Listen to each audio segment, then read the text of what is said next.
Halo, Assalamualaikum warahmatullahi wabarakatuh. Perkenalkan kami dari kelompok 14 yang beranggotakan saya, Siska Aulia.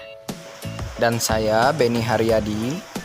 Pada video pembelajaran kali ini, kelompok kami akan membahas mengenai akuntansi perkebunan yang meliputi definisi, klasifikasi, pengelompokan, serta pencatatan aset TM dan TBM dengan dosen pengampu Ibu Sri Purwati.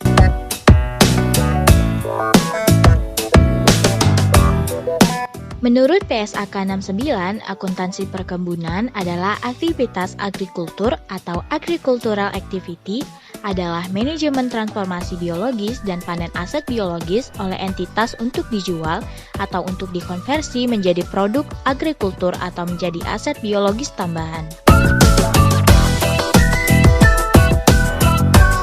Di dalam PSAK 69 disebutkan bahwa aset biologis adalah hewan atau tanaman hidup. Namun, dikarenakan di Politeknik LPP Yogyakarta, kita hanya berfokus pada perkebunan, maka pada video pembelajaran ini hanya akan membahas mengenai tanaman hidup saja ya. Meskipun aset biologis mencakup hewan dan tanaman hidup, PSAK 69 mengecualikan perlakuan untuk tanaman hidup yang termasuk ke dalam definisi tanaman produktif. Tanaman produktif masuk dalam lingkup PSAK 16, aset tetap, bukan PSAK 69. Berikut klasifikasi tanaman produktif yang dapat didefinisikan sebagai tanaman hidup yang memenuhi kriteria sebagai berikut. Yang pertama, digunakan dalam produksi atau penyediaan produk agrikultur. Yang kedua, diharapkan untuk menghasilkan produk untuk jangka waktu lebih dari satu periode. Dan yang ketiga, memiliki kemungkinan yang sangat jarang untuk dijual sebagai produk agrikultur, kecuali untuk penjualan sisa yang insidental. Dalam PSAK 69 diperkenalkan istilah baru yaitu produk agrikultur atau agricultural produce adalah produk yang dipanen dari aset biologis milik entitas. Sebagai contohnya, getah karet adalah produk agrikultur dari pohon karet.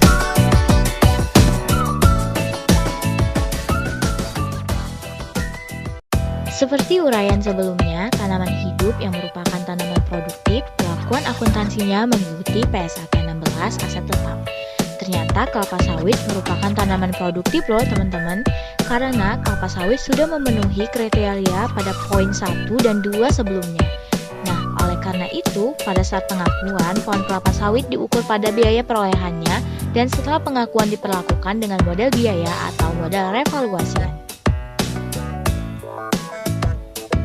Key points pada klasifikasi kali ini adalah poin yang pertama, tanaman perkebunan dapat berbentuk tanaman produktif atau bukan tanaman produktif. Yang kedua, akuntansi untuk tanaman produktif mengacu pada PSAK 16 aset tetap, tetapi produk agrikultur dari tanaman produktif mengacu pada PSAK 69 atau agrikultur.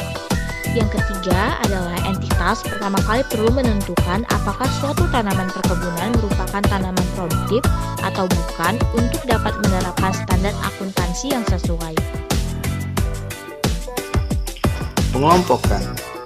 Menurut Surat Edaran Ketua Badan Pengawas Pasar Modal nomor SE02-PN-2002-20 menyatakan bahwa tanaman perkebunan terdiri dari tanaman menghasilkan dan tanaman belum menghasilkan.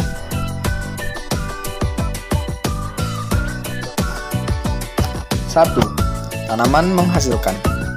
Tanaman menghasilkan termasuk dalam biaya perolehannya, yaitu semua biaya-biaya yang dikeluarkan sampai tanaman tersebut dapat menghasilkan. 2. Tanaman belum menghasilkan. Tanaman belum menghasilkan adalah tahap di mana tanaman telah ditanam hingga masuk panen pertama. Masa sebelum panen, dari saat tanaman sampai panen pertama, berlangsung 30 sampai 36 bulan pada kelapa sawit.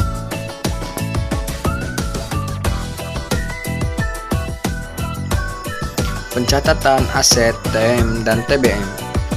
Aset diakui dalam neraca. Besar kemungkinan bahwa manfaat ekonominya di masa depan diperoleh perusahaan dan aset tersebut mempunyai nilai atau biaya yang dapat diukur secara handal.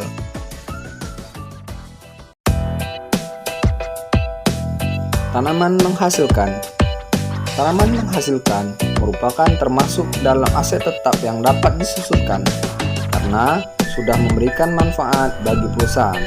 Tanaman ini dicatat sebesar biaya perolehannya, yaitu semua biaya-biaya yang dikeluarkan sampai tanaman tersebut dapat menghasilkan. Tanaman yang menghasilkan disajikan sebesar biaya perolehan dikurangi dengan akumulasi penyusutan, sebab telah memberikan manfaat sepenuhnya dalam kegiatan operasional perusahaan.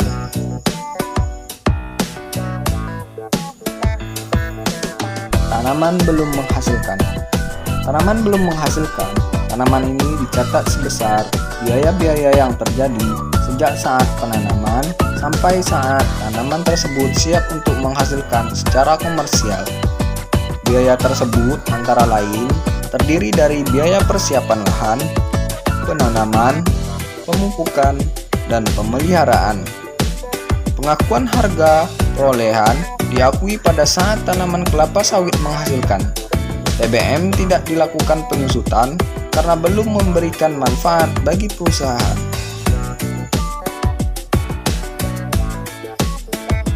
Contoh jurnal ialah jurnal pada saat reklasifikasi TBM ke TM. TM di sisi debit sebesar biaya yang diperoleh dan TBM di sisi kredit besar biaya yang diperoleh.